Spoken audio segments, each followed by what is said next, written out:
Hey everyone, this is day 18 of 31 days through Ezekiel and Daniel. After structure, after glory, after order is established, Ezekiel is shown something that moves.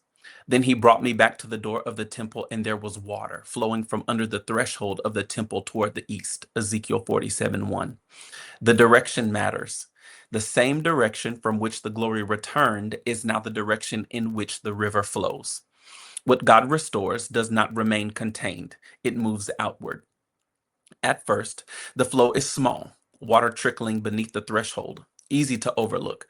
But as Ezekiel is led further, the depth increases ankles, knees, waist, until it was a river that I could not cross. Ezekiel 47:5. What begins subtly becomes overwhelming. This progression reveals something essential about the work of God. It often begins in ways that seem minimal, even hidden, but it is never designed to remain small. Growth is built into its nature. As Matthew Henry observes, the gradual deepening of the river reflects the increasing influence of God's presence as it moves beyond its source.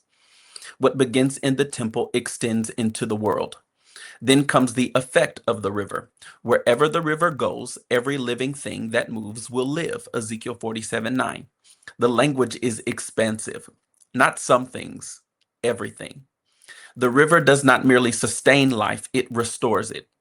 It reaches even the Dead Sea, a place historically marked by lifelessness, and transforms it into abundance. This is not symbolic exaggeration, it is theological declaration. What is dead is not beyond the reach of what flows from God. As A.W. Tozer reminds us, the presence of God is not static. It is life-giving, active, and transformative wherever it is received. The river is not passive, it carries vitality. And by the river will grow all kinds of trees used for food. Their leaves will not wither because their water flows from the sanctuary. Ezekiel 47:12. The source defines the sustainability. Because the river flows from the temple, what it nourishes does not fade. Fruit becomes continual. Leaves become healing. This is not seasonal life. It is sustained vitality rooted in divine origin. John Bevere writes that intimacy with God produces what effort alone cannot sustain. Ezekiel's river embodies that truth. What is sourced in God does not operate on natural limitation. And yet, there is a sobering detail. Its swamps and marshes will not be healed. They will be given over to salt. Ezekiel 47:11. Not everything the river touches is transformed. Why? Because not everything receives its flow. Stagnant places resist movement.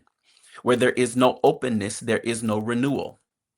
This introduces a necessary tension. The river is sufficient, but it is not forced. Life is available, but it must be received. As James Gall notes, the movement of God requires alignment, not resistance. The river flows freely, but transformation requires participation. The chapter concludes with boundaries, inheritance distributed among the tribes. Even here, order remains. The river does not eliminate structure, it flows within it. Life and design coexist. And this is the final movement of Ezekiel's vision. Glory returns, and from that glory flows life that cannot be contained. The temple is no longer just a dwelling, it is a source.